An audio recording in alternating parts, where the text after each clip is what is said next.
मेरे दिमाग में अचानक एक ट्रिलियन सब्सिडी मॉल सिस्टम का ख्याल घूम गया। उस मॉल में या तो लग्जरी कारें थी या करोड़ों के विलास, और सबसे हैरानी की बात तो ये थी कि उन सब को सिर्फ 0.01 रुपए में खरीदा जा सकता था। लेकिन जब मैंने अपने बैंक अकाउंट का बैलेंस देखा तो उसमें बस कुछ रुपए ही बचे थे। ये देखकर मैं खुद पे ही हंस पड़ा। मैं खुद इतना गरीब हूँ और अब कोई मुझे ये सपना दिखा रहा है। जरा शर्म तो करो यार। जिस दिन मेरी गर्लफ्रेंड लियू वुयान ने मुझे छोड़ा, उस दिन मैजिक सिटी का तापमान 40 डिग्री सेल्सियस से भी ऊपर था। मैं तेज धूप में लड़खड़ाता हुआ चल रहा था कि तभी लगभग जाकर एक BMW से टकरा गया। ड्राइवर ने जोर से ब्रेक लगाया, खिड़की नीचे की और गुस्से में चिल्लाया, अंधा है क्या, दिखता नहीं सड़क पर? मैंने नशे से भरी आंखों से उसकी तरफ देखा और कहा, मार ही देना था तो सीधा गाड़ी चढ़ा देता, कम से कम सारी परेशानी खत्म हो जाती। उसने मुझे पागल समझकर 2-4 गालियां दी और एक्सीलेटर दबाकर वहां से निकल गया। मैं उसकी दूर जाती हुई कार को घूरता रहा। सीने में ऐसा दर्द हो रहा था जैसे किसी ने अंदर से सब कुछ निचोड़ दिया हो। आखिर एक दिन पहले ही मेरी 3 साल पुरानी गर्लफ्रेंड ने मुझे छोड़ दिया था। कारण बहुत सीधा था, मैं गरीब था। उसने कहा था, चैंग यांग, सिर्फ हैंडसम होने से पेट नहीं भरता, जिस जिंदगी का सपना मैं देखती हूँ वो तुम मुझे कभी नहीं दे सकते। इतना कहकर वो एक गंजे अधेड़ उम्र के आदमी की BMW में बैठकर चली गई थी। बस पैसे आ गए हैं इसलिए खुद को बड़ा समझता है। पैसे के अलावा है ही क्या तेरे पास? एक दिन ऐसा आएगा जब मैं तुझसे 10,000 गुना ज्यादा अमीर बनूंगा। अगले ही पल अचानक मेरे दिमाग में एक ठंडी मैकेनिकल आवाज गूंजी, फ्लैश सेल सिस्टम सफलतापूर्वक बाइंड हो गया है। मेरा पूरा शरीर एकदम से सख्त हो गया और नशा भी आधा उतर गया। मैंने घबराकर पूछा कि कौन बोल रहा है, तो जवाब मिला कि वो मेरा एक्सक्लूसिव सिस्टम है जो हर दिन 3 फ्लैश सेल आइटम्स रिफ्रेश करेगा और मैं उनमें से एक आइटम चुन सकता हूँ। मैं कई सेकंड तक वहीं जड़ होकर खड़ा रह गया। दिल इतनी तेज धड़क रहा था कि कंट्रोल करना मुश्किल हो गया। क्या नॉवल वाली चीजें सच में होती हैं? मेरे पास भी सिस्टम आ गया। मैंने आंखें बंद करके ध्यान लगाया और अगले ही पल मेरे सामने हवा में एक नीली लाइट स्क्रीन तैर रही थी। उस पर लिखा था, Guanlan international luxury apartment 7.4 crore yuan, Porsche 917, Calvin 14 crore yuan और लैम्बोर्गिनी के 1% ओरिजिनल शेयर्स 400 मिलियन USD। मेरी नजर तीसरे ऑप्शन पर जम गई। $400 मिलियन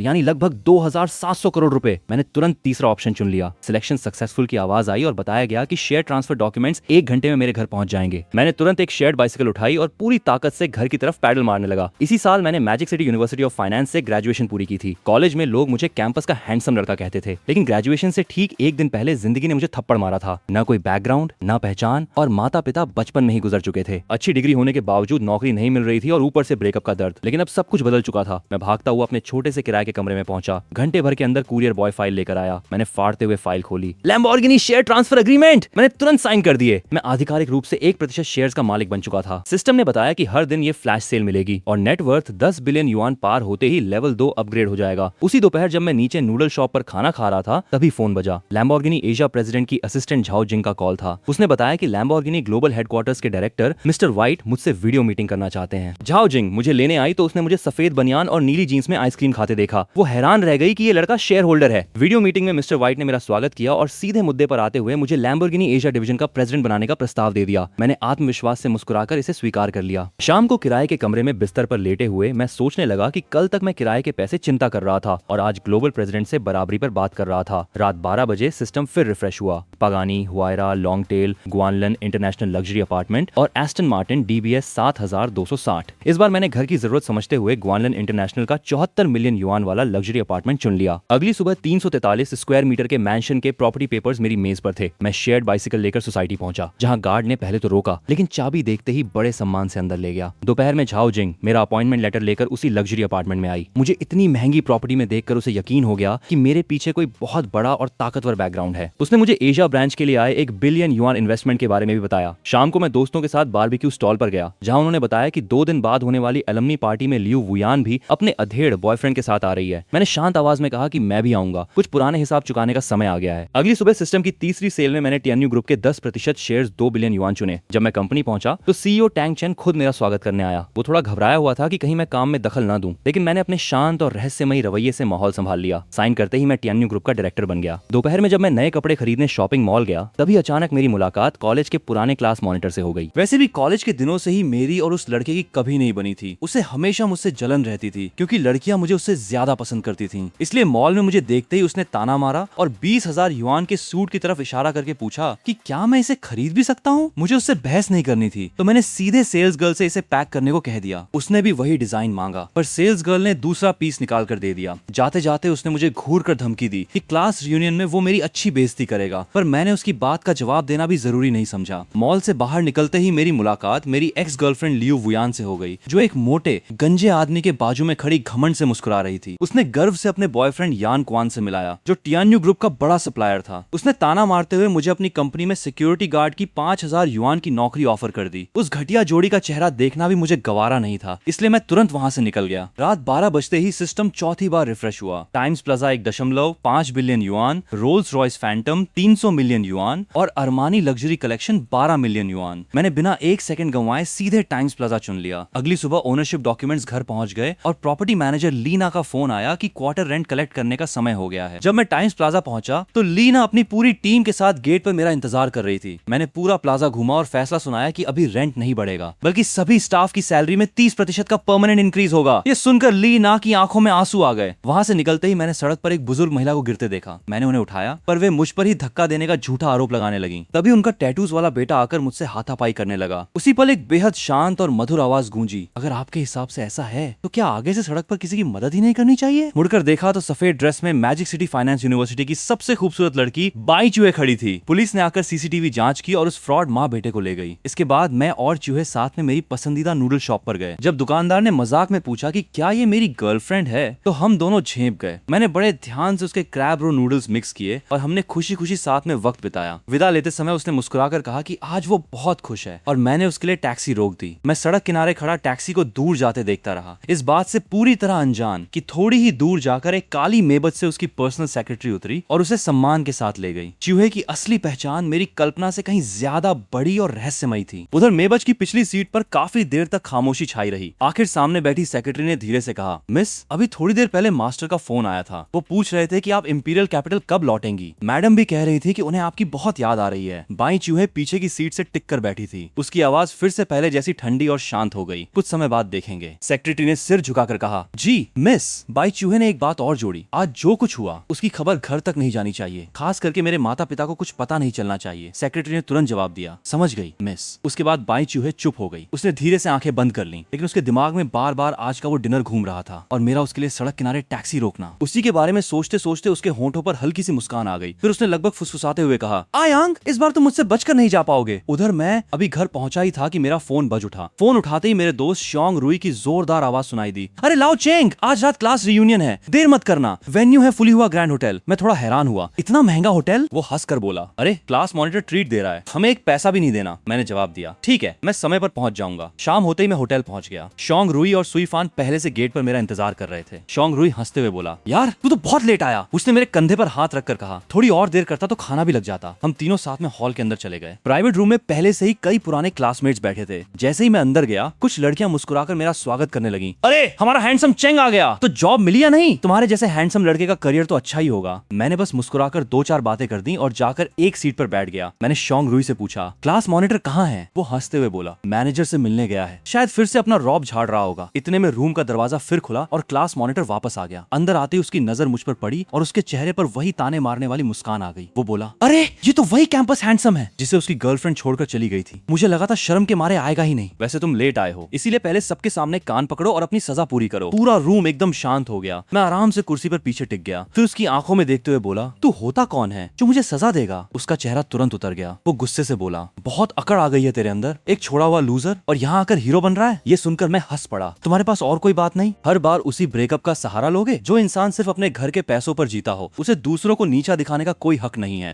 मेरी बात सुनते ही पूरे कमरे का माहौल अचानक तनाव से भर गया। कई क्लासमेट्स तुरंत बीच बचाव करने आ गए और हमें अलग कर दिया। लेकिन अब साफ दिखाई दे रहा था कि ग्रेजुएशन के बाद सब बदल चुके थे। अब लोग दोस्ती नहीं बल्कि स्टेटस, कनेक्शंस और फैमिली बैकग्राउंड देखते थे। क्लास मॉनिटर का परिवार अमीर था, इसलिए ज्यादातर लोग उसी के आसपास जमा थे। मेरी तरफ बस शोंग रुई, सुईफान और 2-3 पुराने क्लासमेट्स ही बैठे थे। उनमें एक लड़की थी, जियांग रोंग। कॉलेज के दिनों में उसे मुझ पर थोड़ा क्रश था। वो मुस्कुराते हुए बोली, वैसे हमारा कैंपस हैंडसम अभी सिंगल है, जिसे कोशिश करनी हो उसे जल्दी करनी चाहिए। उसकी बात सुनते ही सब हंसने लगे। किसी ने मजाक में कहा, जियांग रोंग, फिर तुम ही कोशिश कर लो। वो बिल्कुल भी शर्माई नहीं। उसने सीधे मेरी तरफ देखा और मुस्कुराकर पूछा, अगर मैं सच में कोशिश करूं तो क्या तुम मुझे हाँ कहोगे? मेरी बात सुनकर शोंग रुई और सुईफान सबसे ज्यादा हंसने लगे। शोंग रुई बोला, अरे लाओ चैंग, क्या पूरी जिंदगी अकेले ही रहने का इरादा है? मैंने तुरंत हाथ हिलाकर कहा, अरे नहीं, अभी तो मेरी जॉब भी पूरी तरह स्टेबल नहीं हुई है। फिलहाल मैं इन सब चीजों के बारे में नहीं सोच रहा। जियांग रोंग की आंखों में हल्की सी मायूसी झलक गई, लेकिन उसने कुछ नहीं कहा। उसी पल मेरा ध्यान कहीं और चला गया। हैरानी की बात यह थी कि मेरे दिमाग में जियांग रोंग नहीं बल्कि बाई चूहे का चेहरा घूम रहा था। मैं खुद भी एक पल के लिए चौंक गया और तुरंत उस ख्याल को अपने दिमाग से निकाल दिया। तभी प्राइवेट रूम का दरवाजा फिर से खुला और अंदर आई बाई चूहे। उसने सिर्फ एक साधारण सी सफेद ड्रेस पहन रखी थी, फिर भी उसकी खूबसूरती ने पूरे रूम की महफिल लूट ली। कई लड़के तुरंत अपनी सीट से खड़े हो गए।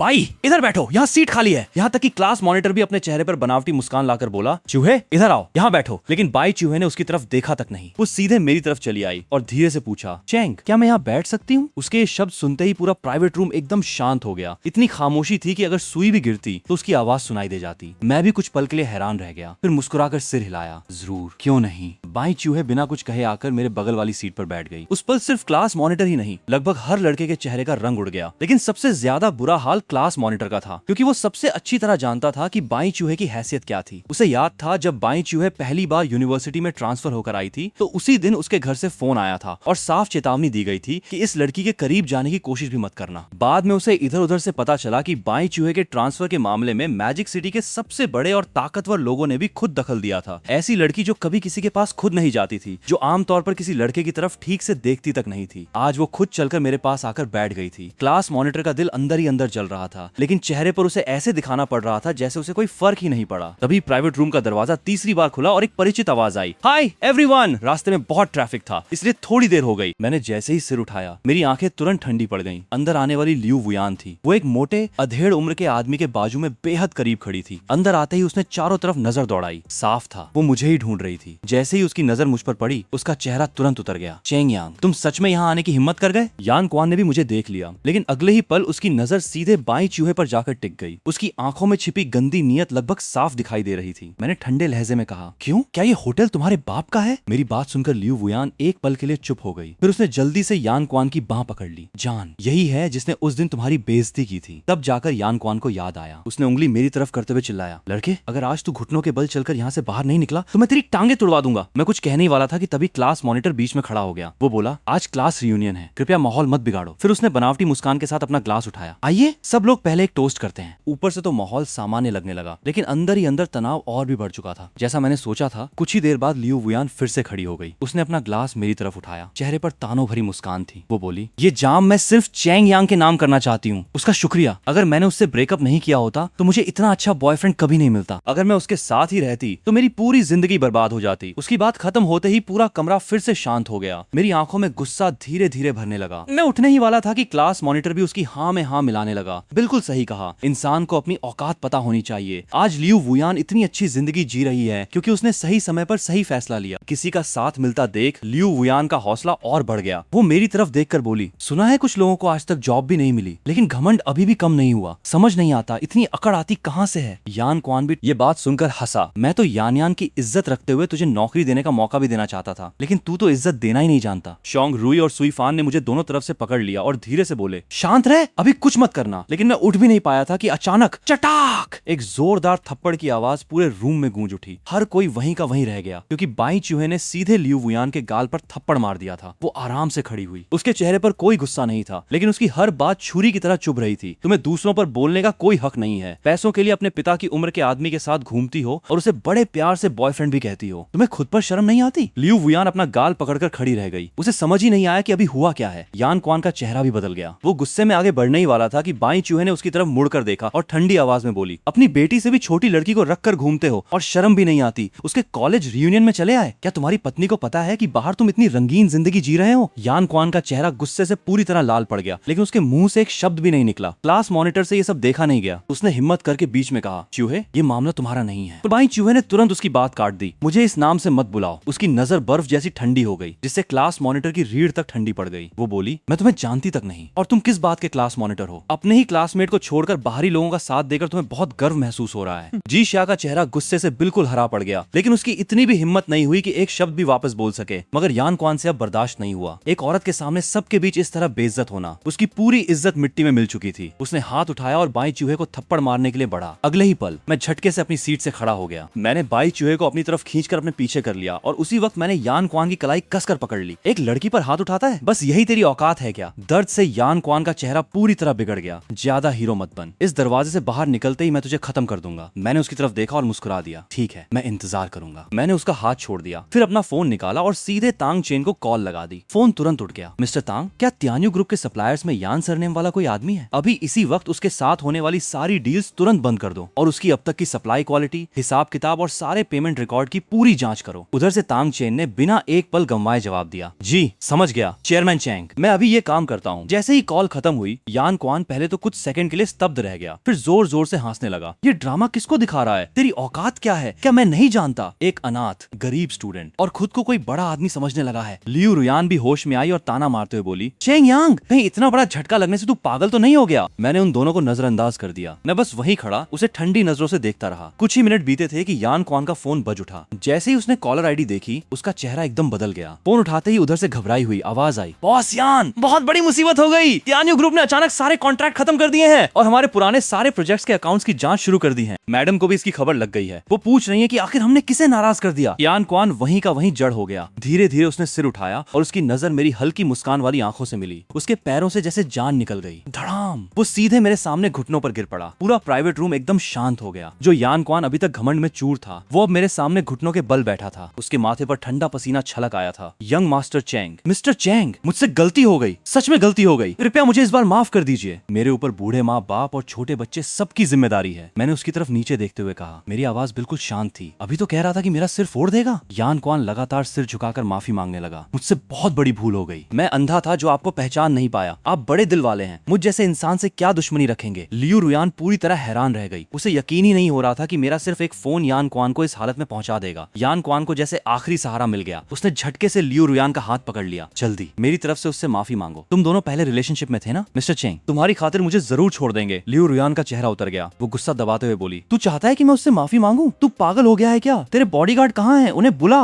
लेकिन यान क्वान ने पलटकर उसे जोरदार थप्पड़ मार दिया, जिससे उसका चेहरा एक तरफ मुड़ गया। चुप रह और तुरंत माफी मांग। लियू रुयान का गुस्सा फूट पड़ा। वो उस पर टूट पड़ी और उसका चेहरा नोचने लगी। तूने मुझे मारने की हिम्मत कैसे की? दोनों वहीं एक दूसरे से भिड़ गए। जीशा लियू रुयान की तरफ से माफी मांगने आगे बढ़ा, लेकिन मैंने सिर्फ एक नजर उसकी तरफ डाली। तू भी ड्रामा करना बंद कर। तेरी कोई इज्जत नहीं बची और मेरे लिए तो उसकी कोई कीमत भी नहीं है। जी शाह का चेहरा गुस्से से नीला पड़ गया, लेकिन उसे अपनी बात वापस निकलनी पड़ी। उसी वक्त लियू रुयान ने लाल आंखों से मेरी तरफ देखा और बोली, क्या हम फिर से पहले जैसे नहीं हो सकते? उसके ये शब्द सुनते ही पूरा कमरा फिर से शांत हो गया। मैंने उसकी तरफ देखा और मुझे उसकी बात बहुत फालतू सी लगी। क्या बोला तुमने? पहले जैसा? ये सुनकर मैं हंस पड़ा। ज्यादा फालतू की बातें मत करो। लियू रुयान, तू खुद को आखिर समझती क्या है? तुझे लगता है कि मैं उस इंसान को दोबारा अपनाऊंगा जो पैसों के लिए मुझे छोड़कर चली गई थी? पहले जैसा होना तो दूर की बात है। आज अगर तू मेरे सामने खड़ी भी है तो मुझे गंदगी जैसा एहसास होता है। लियू रुयान वहीं खड़ी रह गई और उसके मुंह से एक शब्द भी नहीं निकला। मैंने उस धोखेबाज पर और ध्यान नहीं दिया। मैंने बाई चूहे की कलाई पकड़ते हुए कहा, चलो यहाँ से चलते हैं। उसने मेरी तरफ देखा, लेकिन कुछ नहीं बोली। बस चुपचाप मेरे साथ प्राइवेट रूम से बाहर निकल आई। शोंग, रुई और सुई फान ने एक दूसरे की तरफ देखा, फिर वो भी जल्दी जल्दी हमारे पीछे बाहर आ गए। होटल के बाहर पहुंचते ही शोंग रुई ने सांस संभालते हुए पूछा, तुम दोनों इतनी जल्दी जल्दी क्यों भाग आए? मैंने कहा, मैं और बाई कुछ खाने जा रहे हैं, तुम लोग भी चलोगे? मेरी बात खत्म होते ही शोंग रुई को बाई चूहे की तरफ से एक हल्की सी नजर महसूस हुई। वो नजर भले ही शांत थी, लेकिन उसमें जबरदस्त दबाव था। वो और सुई फान लगभग एक साथ बोले, नहीं तुम लोग जाओ, हमें अचानक एक जरूरी काम याद आ गया। मैंने भी ज्यादा जोर नहीं दिया। ठीक है, फिर हम चलते हैं। हम दोनों के कार में बैठने के बाद भी शोंग, रुई और सुई फान काफी देर तक वहीं खड़े रह गए। सुई फान खुद को रोक नहीं पाया और बड़बड़ाया, ये चैंग यांग भी बड़ा कमीना निकला। आखिर इसकी बाई चूहे से इतनी अच्छी दोस्ती कब हो गई? शोंग रुई भी उलझन में था। पहले तो मुझे लगता था कि ये बस यूजलेस छपरी इंसान है, लेकिन अब लग रहा है कि इसके अंदर सच में कुछ तो बात है। मैं बाई चूहे को सड़क किनारे एक छोटे से ढाबे नुमा रेस्टोरेंट में ले गया। जगह ज्यादा बड़ी नहीं थी और माहौल भी कोई खास नहीं था, लेकिन खाने की खुशबू कमाल की थी। मैंने बिना मेन्यू देखे ही ऑर्डर दे दिया, क्लैम्स, गार्लिक रिब्स और साथ में स्टर फ्राइड हरी सब्जी। फिर उसके लिए एक कोल्ड ड्रिंक भी मंगवा दी। मैं मुस्कुराकर बोला, जगह छोटी जरूर है, लेकिन यहाँ का स्वाद सच में कमाल का है। बाई चूहे ने ठोड़ी पर हाथ टिकाकर मेरी तरफ देखा, हल्का सा मुस्कुराते हुए बोली, मुझे लग रहा है तुम्हें खाने की काफी अच्छी समझ है। मैं हंस पड़ा। पहले मेरे पास पैसे नहीं होते थे, इसलिए मेरी सबसे बड़ी खुशी यही थी कि कहाँ सस्ता और स्वादिष्ट खाना मिलता है, उसकी तलाश करता रहता था। मैंने ये बात बिल्कुल सामान्य अंदाज में कही, लेकिन बाई चूहे ने उसे बहुत ध्यान से सुना। जैसे ही खाना आया, उसने गार्लिक रिब्स का एक टुकड़ा चखा और उसकी आंखें तुरंत चमक उठी। ये तो सच में बहुत स्वादिष्ट है। मैं मुस्कुराया, अच्छा लगा तो और खाओ। मैं उसे चुपचाप खाना खाते हुए देख रहा था। पता नहीं क्यों मेरा दिल अचानक नरम पड़ गया। क्लास रीयूनियन में जो लड़की ठंडे चेहरे के साथ मेरे लिए सबसे भिड़ गई थी, और अभी मेरे सामने शांति से खाना खा रही यही लड़की। ऐसा लग रहा था जैसे ये दोनों बिल्कुल अलग इंसान हो। हमारी ये डिनर डेट लगभग रात के 11 बजे तक चली। मैं उसके लिए कैब बुलाने ही वाला था, तभी उसने धीरे से कहा, थोड़ा पैदल चलते हैं। नदी किनारे से आती ठंडी हवा दिन भर की सारी गर्मी अपने साथ उड़ा ले गई। हम दोनों साथ साथ चलते रहे, लेकिन किसी ने भी पहले बात शुरू नहीं की।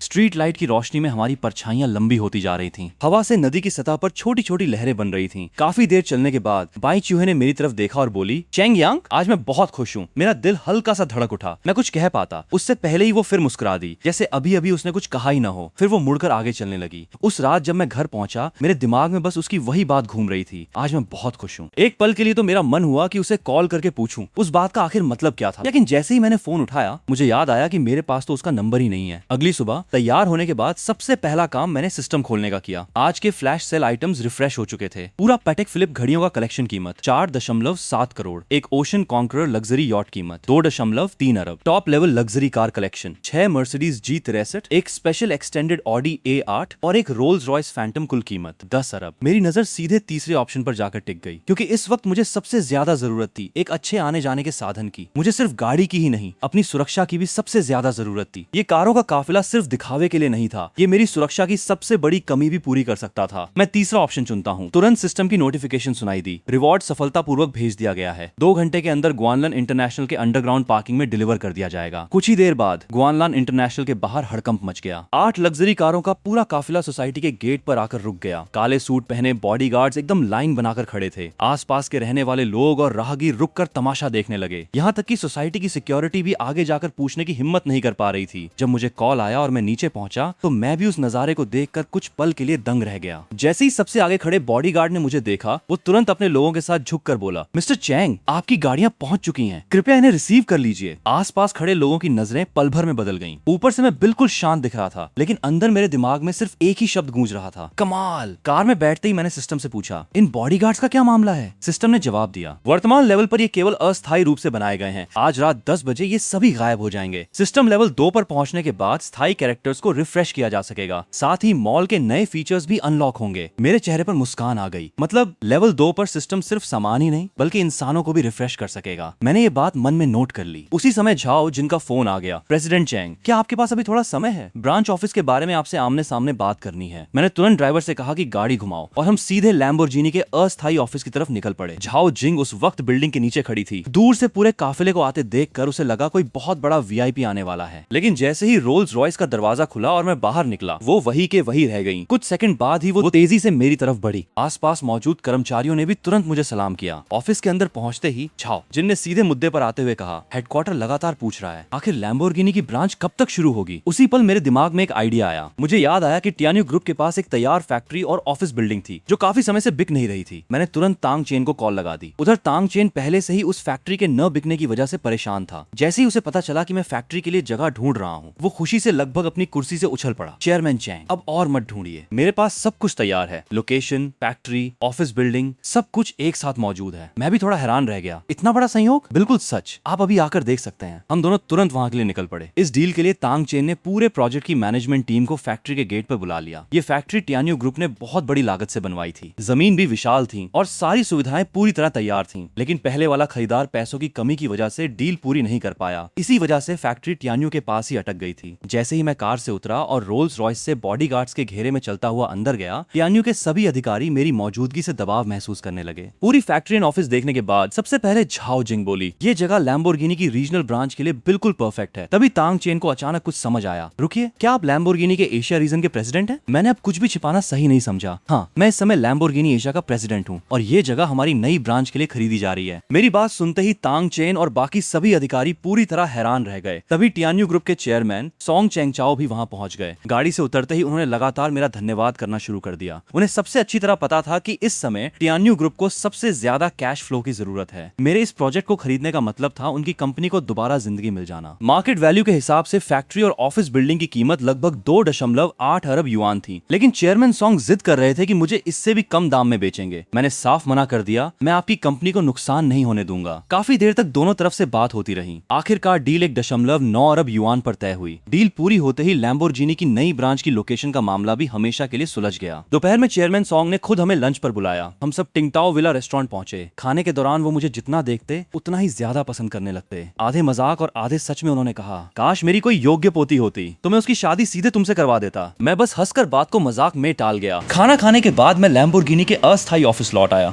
मैंने तुरंत व्हाइट के साथ वीडियो कॉल की और उसे फैक्ट्री और नई ब्रांच की पूरी जानकारी दी। सारी रिपोर्ट देखने के बाद व्हाइट साफ तौर पर काफी खुश दिखाई दिया, खासकर जब उसे पता चला कि मैंने सिर्फ 1.9 अरब युआन में करीब 3 अरब युआन की संपत्ति खरीद ली है। वो मुस्कुराया और तुरंत बोला, बहुत बढ़िया, पहले जो 50 करोड़ मैंने तुम्हें दिए थे, अब बाकी के 1.5 अरब भी भेज रहा हूँ। कुल मिलाकर मैं तुम्हारे अकाउंट में 2.1 अरब युआन ट्रांसफर कर रहा हूँ। जो अतिरिक्त रकम है उसे मेरी तरफ से बोनस समझ लेना। ऊपर से मैं बिल्कुल शांत था, लेकिन अंदर ही अंदर हिसाब लगा रहा था कि ये पैसा आने के बाद मेरी फाइनेंशियल हालत कितनी मजबूत हो जाएगी। बातों बातों में व्हाइट ने एक और बात कही, लंबोर्गिनी का न्यू एनर्जी डिपार्टमेंट इन दिनों बहुत व्यस्त है। आगे से मेरा ज्यादातर ध्यान उसी पर रहेगा, इसलिए फैक्ट्री की जिम्मेदारी तुम्हें ज्यादा संभालनी होगी। मैंने ये बात भी मन में अच्छी तरह याद रख ली। वीडियो कॉल खत्म होने के बाद झाओ जिंग पहले ही सारे पेमेंट प्रोसेस पूरे कर चुकी थी। मैंने उसकी तरफ देख कर कहा, जब पैसे आ जाएं तो उनमें से 10 लाख युआन अपने लिए निकाल लेना, ये तुम्हारा बोनस है। झाओ जिंग वहीं का वहीं रह गया। उसे पता था कि मैं दिल का बड़ा हूँ, लेकिन उसने कभी नहीं सोचा था कि मैं इतना उदार भी हो सकता हूँ।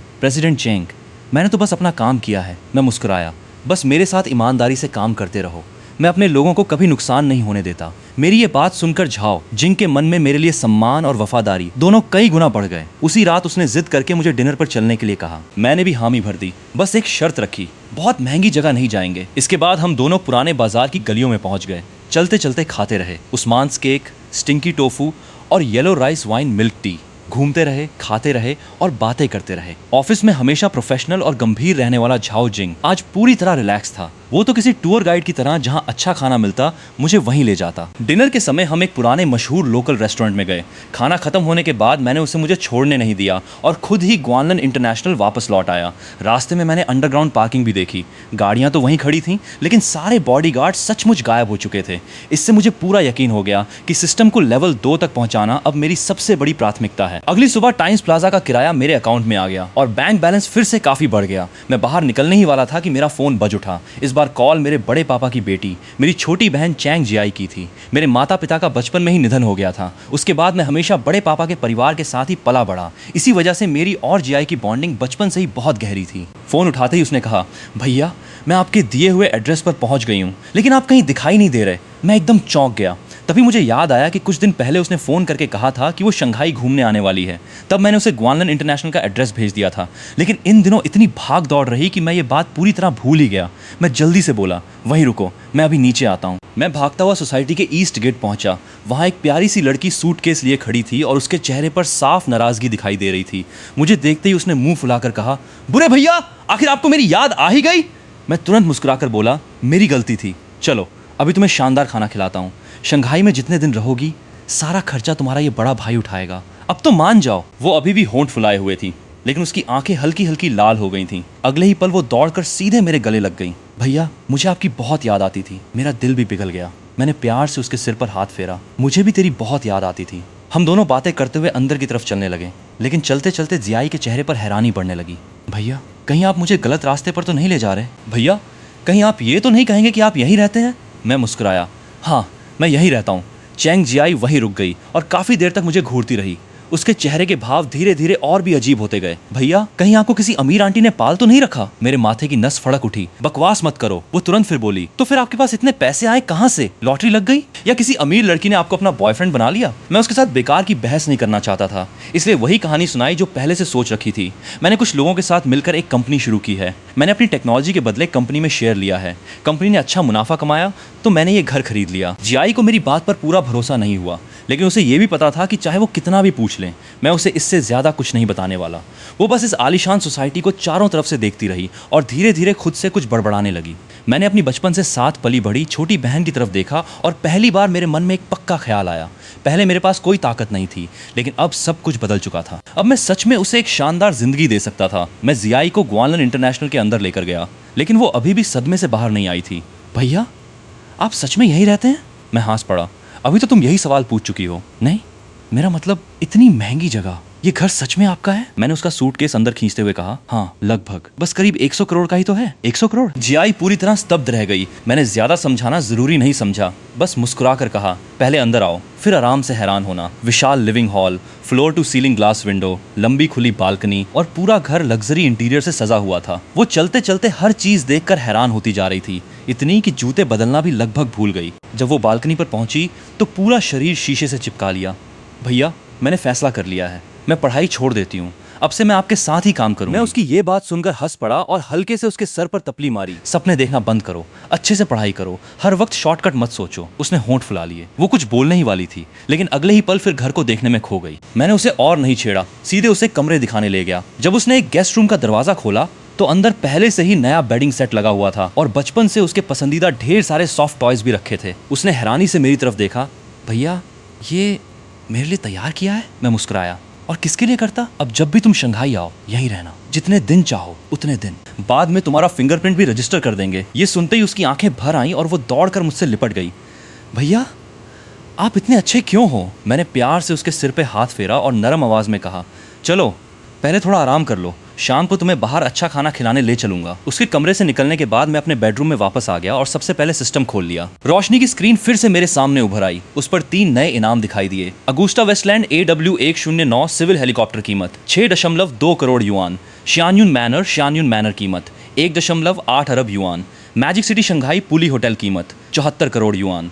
मैंने सिस्टम से पूछा मेरी कुल नेटवर्थ अभी कितनी है। सिस्टम ने तुरंत हिसाब दिखा दिया। लंबोर्गिनी के 1% शेयर, टियान्यू ग्रुप के 10% share, Times Plaza, luxury car collection, Guanlan international वाला पेंट हाउस, इन सब को मिलाकर मेरी कुल संपत्ति लगभग 7 अरब युआन तक पहुंच चुकी थी। लेवल अप होने में अब बस थोड़ा ही बाकी था। मेरी नजर शियान्युन मैनर पर टिक गई। दिमाग तेजी से हिसाब लगाने लगा। अगर ये 1.8 अरब युआन भी जुड़ जाए तो 10 अरब युआन तक पहुंचने के लिए बस एक आखिरी बड़ी संपत्ति की जरूरत रह जाएगी। मैं दूसरा ऑप्शन चुनता हूँ। चयन सफल हुआ। कृपया शियान्युन मैनर जाकर संपत्ति रिसीव करें। मैंने सिस्टम बंद किया। जियाई को एक आवाज देकर बताया कि मैं थोड़ी देर में लौटूंगा। फिर कार लेकर शहर के बाहर निकल पड़ा। गाड़ी पहाड़ की तरफ बढ़ती गई। जब मैं लगभग पहाड़ी की चोटी पर पहुंचा तब पहली बार उस विशाल मैनर की असली झलक दिखाई दी। मुख्य गेट पर पहले से ही कुछ लोग मेरा इंतजार कर रहे थे। उनका इंचार्ज मिस्टर झाओ था। मुझे देखते ही वो तुरंत आगे बढ़ा और चलते चलते पूरे मैनर का परिचय देने लगा। लेकिन जितना वो बताता गया उतना ही मेरी हैरानी बढ़ती गई। पूरा मैनर लगभग 70 एकड़ में फैला हुआ था। बाहरी हिस्से में ऊंची ऊंची दीवारें थीं जिनके अंदर एलॉय स्टील की मोटी प्लेटें लगी थीं। ऊपर बिजली वाली सुरक्षा बाड़ लगी हुई थी और हर कोने में हाईटेक कैमरे लगे थे। मुख्य इमारत की बाहरी दीवार 3 परतों में बनी थी। एलॉय स्टील, कंक्रीट और कई सुरक्षा परतें एक के ऊपर एक। ऊपर 4 मंजिलें थीं और नीचे 3 अंडरग्राउंड फ्लोर। सबसे चौंकाने वाली बात तो ये थी कि सबसे नीचे वाला हिस्सा एक असली बंकर था। उसमें राशन स्टोर था, शुद्ध पानी का सिस्टम था, एयर सर्कुलेशन सिस्टम था और पूरे मैनर का सिक्योरिटी कंट्रोल सेंटर भी वहीं था। साथ ही पूरे मैनर का स्मार्ट डिफेंस सिस्टम भी। ये अब कोई साधारण मैनर नहीं था, ये तो सचमुच एक किला था। ऊपर से मैं शांत बना रहा, लेकिन अंदर मेरे मन में बस एक ही बात चल रही थी। अमीर लोग सच में अलग ही लेवल पे जीते हैं। ट्रांसफर के सारे दस्तावेज साइन करने के बाद मिस्टर झाओ और उनकी टीम वहां से चली गई। मैं अकेला पूरे मैनर का सिस्टम समझने लगा। मैंने मजे के लिए डिफेंस मोड भी ऑन करके देखा। मुख्य गेट अपने आप बंद हो गया। रिजर्व स्टील गेट ऊपर उठाया। बिजली वाली सुरक्षा बाड़ चालू हो गई और पूरे मैनर की निगरानी प्रणाली एक्टिव हो गई। मैं कंट्रोल रूम में खड़ा खुद से बुदबुदाया, बस एक चीज की कमी है, बाद में कुछ बॉडीगार्ड भी रख लूंगा, फिर तो ये जगह सच में अभेद्य किला बन जाएगी। लेकिन मुझे बिल्कुल अंदाजा नहीं था कि जिस वक्त मैं शियान्युन मैनर अपने नाम कर रहा था उसी समय पूरे शंघाई के बड़े बड़े अमीरों और प्रभावशाली लोगों के बीच हलचल मच चुकी थी। आखिर इस पहाड़ पर कुल मिलाकर सिर्फ 18 मैनर ही थे और हर मैनर का मालिक शंघाई ही नहीं पूरे चीन का जाना माना दिग्गज था। इन लोगों से कोई एक मैनर खरीद पाना लगभग नामुमकिन माना जाता था। उसी पहाड़ पर बने एक दूसरे मैनर में एक रौबदार बुजुर्ग पहाड़ी की चोटी की तरफ देखते हुए बोले, तो आखिर शियान्युन मैनर का नया मालिक आ ही गया हूँ। दिलचस्प, उन्होंने अपने आदमी से कहा। अभी इसी वक्त पहाड़ी वाले मैनर में जाओ और उसके मालिक को मेरी तरफ से निमंत्रण देकर आओ। उसे कहना कुछ दिनों बाद मेरा 17वां जन्मदिन है, मैं चाहता हूँ कि वो जरूर आए। आदमी ने सिर झुकाया और बिना कुछ कहे आदेश पूरा करने निकल गया। उधर मैं भी पूरा मैनर घूमकर पूरी तरह संतुष्ट होकर बाहर निकल रहा था। लेकिन कार में बैठने ही वाला था कि पीछे से किसी ने आवाज दी, सर जरा रुकिए। एक नौजवान तेजी से भागता हुआ मेरी तरफ आया। मैंने पूछा, क्या बात है? उसने आदर से कहा, मैं सामने वाले मैनर से आया हूँ, मेरे मालिक ने आपको ये निमंत्रण भेजा है, वो आपसे मिलना चाहते हैं। ये कहकर उसने मुझे एक निमंत्रण पत्र पकड़ा दिया। मैं उसे देखकर मना करने ही वाला था कि वो जल्दी से बोला, मेरे मालिक का नाम ये वेइमिंग है। उसका नाम सुनते ही मेरे पूरे शरीर में सिहरन दौड़ गई। ये वेइमिंग! ये तो शंघाई के पूर्व सर्वोच्च नेता का नाम था, ऐसा इंसान जिसकी पहुंच आसमान तक थी। लेकिन इतना बड़ा आदमी मुझे क्यों बुला रहा था? शायद उसने मेरी झिझक समझ ली। वो मुस्कुराकर बोला, मालिक को पता चला कि उनके यहाँ नए पड़ोसी आए हैं और कुछ दिनों बाद उनका 17वां जन्मदिन भी है, इसलिए वो चाहते हैं कि आप भी समारोह में शामिल हों। अब मेरी सारी चिंता दूर हो गई। मैंने सिर हिलाकर कहा, ठीक है, कृपया ये वेइमिंग साहब से कह दीजिए मैं जरूर आऊंगा और उन्हें जन्मदिन की शुभकामनाएं दूंगा। पहाड़ से नीचे उतरते वक्त मेरे हाथ अब भी हल्के हल्के कांप रहे थे। शंघाई का सबसे बड़ा नेता, दिग्गजों का भी दिग्गज, खुद मुझे अपने जन्मदिन पर बुला रहा था। ऐसी बात सुनकर भला कौन शांत रह सकता था। घर लौटने के बाद मैं अपनी छोटी बहन को डिनर पर ले जाने की तैयारी कर रहा था, लेकिन जैसे ही कार निकाली मेरा फोन बज उठा। स्क्रीन पर नाम चमका, बाई चूहे। उसकी आवाज सुनते ही मेरे हाथ अनजाने में कांप गए। कार लगभग सड़क के किनारे लगी, रेलिंग से टकरा ही गई और मेरी बहन डर कर जोर से चीख पड़ी। उधर फोन पर बाई चूहे ने धीमी आवाज में पूछा, क्या तुम्हारे पास कोई और भी है? वो मेरी छोटी बहन है। मैंने जल्दी से सफाई दी। बाई चूहे ने बस धीरे से कहा, 2 दिन बाद एक बड़े बुजुर्ग का जन्मदिन है, क्या तुम मेरे साथ चलोगे? प्लीज। मेरे दिल की धड़कन तेज हो गई। मैंने बिना एक पल गंवाए हामी भर दी। वो हल्का सा मुस्कुराई, थैंक यू। असल में आज ही तुम्हें डिनर पे बुलाना चाहती थी, लेकिन तुम परिवार के साथ हो तो रहने दो, किसी और दिन सही। मैं तुरंत बोला, कोई बात नहीं। वैसे भी वो नहीं चाहती कि मैं हर समय उसके साथ रहूं। हम दोनों पहले से वीचैट पर जुड़े हुए हैं। मैं उसे उसकी जगह छोड़ दूंगा और फिर सीधे तुम्हारे पास आ जाऊंगा। कॉल खत्म होते ही मैंने अपनी बहन को एक बड़ा सा रेड पैकेट भेज दिया और उसे प्यार से मना लिया कि वो थोड़ी देर अपने दोस्तों के साथ घूम ले। फिर मैं तुरंत बाई चूहे द्वारा भेजी गई लोकेशन की तरफ निकल पड़ा। नदी किनारे बना छोटा सा बार हल्की पीली रोशनी से जगमगा रहा था। ज्यादा लोग नहीं थे और माहौल बिल्कुल रोमांटिक था। अंदर जाते ही मैंने बाई चूहे को खिड़की के पास बैठे देखा। मैं मुस्कुराकर बोला, सॉरी, तुम्हें इंतजार करना पड़ा। बैठते वक्त मेरी आवाज भी थोड़ी घबराई हुई थी। वो मुस्कुराई, मैं भी अभी अभी आई हूँ। शुरुआत में हम दोनों बहुत संभल कर बातें कर रहे थे, लेकिन कुछ देर बाद उसने अचानक मेरी आंखों में देखते हुए पूछा, आयंग, क्या तुम अभी भी अपनी असली पहचान छिपाने वाले हो? मेरा दिल जोर से धड़क उठा। क्या मतलब? वो शांत आवाज में बोली, अभी अभी कॉलेज से निकला कोई आम लड़का सिर्फ एक फोन करके ऐसे आदमी को घुटनों पे नहीं ला सकता जिसके काले और सफेद दोनों दुनिया में संबंध हो, और वो तुम्हारी जैसी कार भी नहीं खरीद सकता। मैं बस हंसकर बात टालने लगा। बस किस्मत अच्छी थी, थोड़ा बिजनेस अच्छा चल गया। उसने मेरी बात नहीं काटी, बस अपना ग्लास मेरे ग्लास से हल्के से टकराया। तो फिर मुबारक हो, इतना कहकर उसने अचानक बात बदल दी। याद है मैंने कहा था कि तुम मेरे साथ एक जन्मदिन समारोह में चलोगे? हाँ याद है। तो क्या तुम्हें पता है जिसका जन्मदिन है वो कौन है? मैंने सिर हिला दिया। बाई चूहे ने मेरी आंखों में देखते हुए एक एक शब्द साफ बोलते हुए कहा, ये वेमिंग। मेरे चेहरे का रंग ही बदल गया। दिन में अभी अभी मुझे खुद ये वेमिंग का निमंत्रण मिला था और रात को बाई चूहे भी मुझे उन्हीं से मिलवाने ले जाने की बात कर रही थी। ये अब महज संयोग नहीं हो सकता था। मैंने पहली बार उसे गौर से देखा और उसी पल समझ गया कि उसकी असली हैसियत मेरी कल्पना से कहीं ज्यादा बड़ी है। मैंने धीमी आवाज में पूछा, आखिर तुम हो कौन? उसने अपना ग्लास मेज पे रख दिया और पहली बार अपने बारे में सच बताना शुरू किया। राजधानी के 4 सबसे बड़े परिवार, छिन, ये, बाई और वोंग। मैं बाई परिवार से हूँ। मुझे पहले से अंदाजा था कि उसका परिवार साधारण नहीं है, लेकिन सच अपने कानों से सुनना बिल्कुल अलग बात थी। अब मुझे सब समझ आने लगा कि क्यों उसके शंघाई आने के बाद किसी ने उसे कभी परेशान करने की हिम्मत नहीं की और क्यों वो सीधे ये वेमिंग जैसे लोगों तक पहुंच सकती थी। लेकिन अगले ही पल उसने खुद उस चमकदार पर्दे को फाड़ दिया और सबसे कड़वा सच मेरे सामने रख दिया। मेरे पास ज्यादा समय नहीं है। घर वालों ने मेरी शादी तय कर दी है। लड़का छिन परिवार का उत्तराधिकारी है। ये पूरी तरह एक राजनीतिक और पारिवारिक गठबंधन है। मेरा चेहरा तुरंत उतर गया। मैंने पूछा, तो फिर तुम मुझे ये वेमिंग के जन्मदिन पर क्यों ले जाना चाहती हो? उसने बिना झिझके जवाब दिया, क्योंकि मैं तुम्हें एक मौका देना चाहती हूँ। तुम अब पहले जैसे नहीं रहे, लेकिन अभी भी बहुत पीछे हो। ये वेमिंग तुम्हारे लिए सबसे तेज रास्ता है ऊपर पहुंचने का। अगर तुम्हें उनका साथ मिल गया तभी तुम सच में उस दुनिया में कदम रख पाओगे। मेरी मुट्ठियां धीरे धीरे कस गईं। तुम मेरी इतनी मदद क्यों कर रही हो? वो 2 पल तक चुप रही, फिर हल्का सा मुस्कुराई। उस मुस्कान में इतनी गर्माहट थी कि उसे छिपाया नहीं जा सकता था। उसने मेरी आंखों में देखते हुए कहा, क्योंकि मैं तुमसे प्यार करने लगी हूँ। बेवकूफ। मेरे ऊपर जैसे बिजली गिर गई। मैं काफी देर तक कुछ बोल ही नहीं पाया। आखिर बड़ी मुश्किल से मेरे मुंह से निकला, क्या तुम सच कह रही हो? उसने कोई जवाब नहीं दिया, बस धीरे से उठी और मेरे सामने आकर खड़ी हो गई। उसने बहुत प्यार से मेरे गाल को छुआ। आयांग, ये सब बातें अभी जानना शायद तुम्हारे लिए अच्छा नहीं है, लेकिन मेरे पास इंतजार करने का समय नहीं बचा। तुम्हें जितनी जल्दी हो सके उतना मजबूत बनना होगा। इतना कहकर वो मुड़ी और चली गई। मैं तुरंत उसके पीछे भागा और उसकी कलाई पकड़ ली। नहीं, आज सब कुछ साफ साफ बताकर जाओ। वो रुक गई और धीरे से मेरी तरफ मुड़ी। सब जान भी लोगे तो क्या बदल जाएगा? अभी तुम मुझे बचा नहीं सकते। उसने प्यार से अपना हाथ मेरी पकड़ से छुड़ा लिया और सड़क किनारे खड़ी मेबाक में जाकर बैठ गई। दरवाजा बंद हुआ और कुछ ही सेकंड में वो कार रात के अंधेरे में ओझल हो गई। अब वहां सिर्फ मैं अकेला खड़ा रह गया था। आज रात का ये डिनर कोई डेट नहीं था, ये एक सूचना थी, एक सच का सामना था और मेरे लिए शुरू हो चुका एक काउंटडाउन भी। उसने अपने प्यार का इजहार मेरे सामने कर दिया था और उसी के साथ उस सबसे ताकतवर अमीर दुनिया का पर्दा भी मेरे सामने उठा दिया।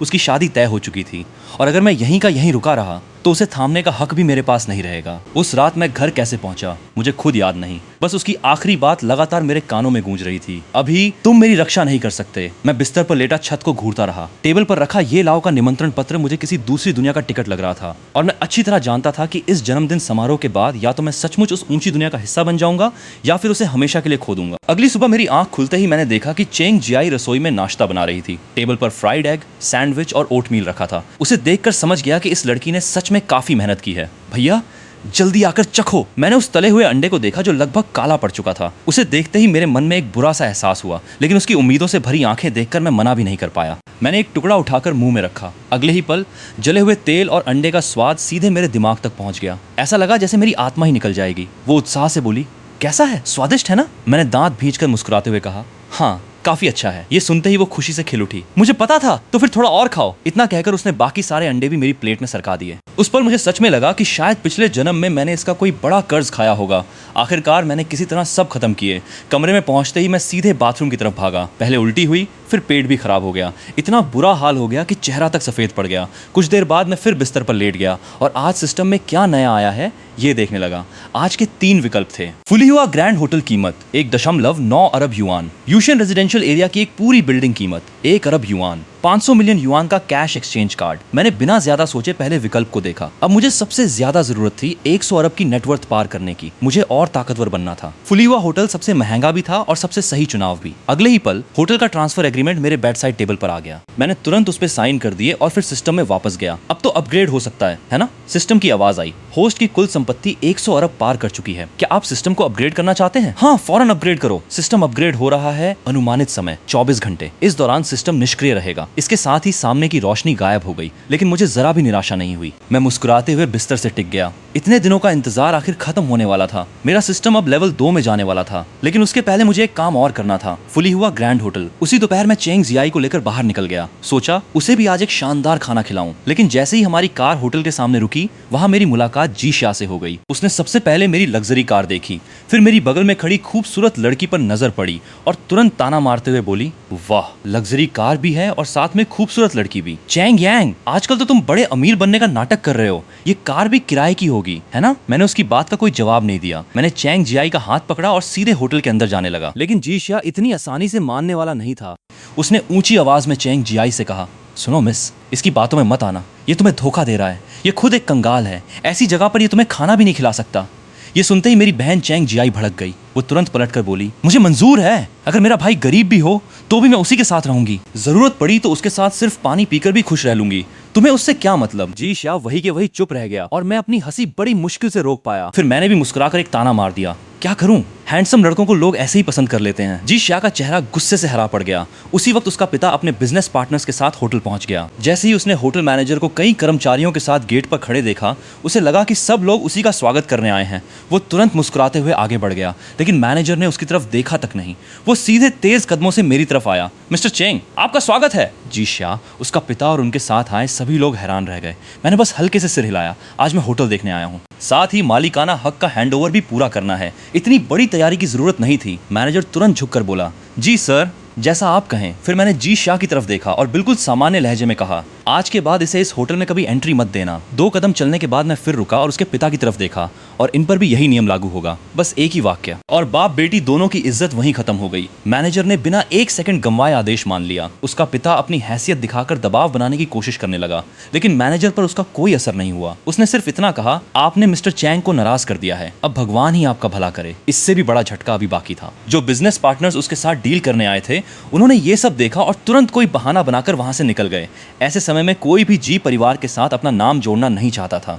उसके पिता का चेहरा गुस्से से नीला पड़ गया।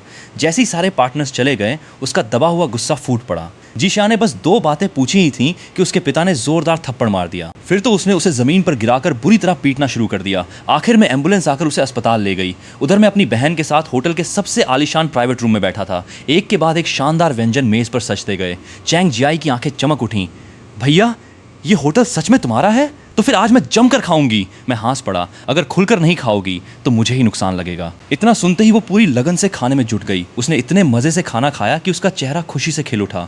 जाते जाते मैंने पूरे होटल के कर्मचारियों के लिए एक बड़ा बोनस घोषित कर दिया और सभी की सैलरी दोगुनी कर दी गई। होटल से निकलने के बाद मैं अपनी बहन को समुद्र किनारे घुमाने ले गया, लेकिन जैसे ही हम डाइविंग एरिया के पास पहुंचे, कुछ आवारा लड़कों ने उसे घेर लिया। जब मैं वहां पहुंचा, तभी उनमें से एक उसके बारे में गंदी बातें कर रहा था।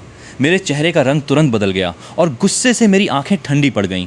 अच्छी बात यह रही कि पुलिस समय पर पहुंच गई, इसलिए मामला ज्यादा नहीं बढ़ा। लेकिन मैंने उन लोगों को दिल में याद रख लिया।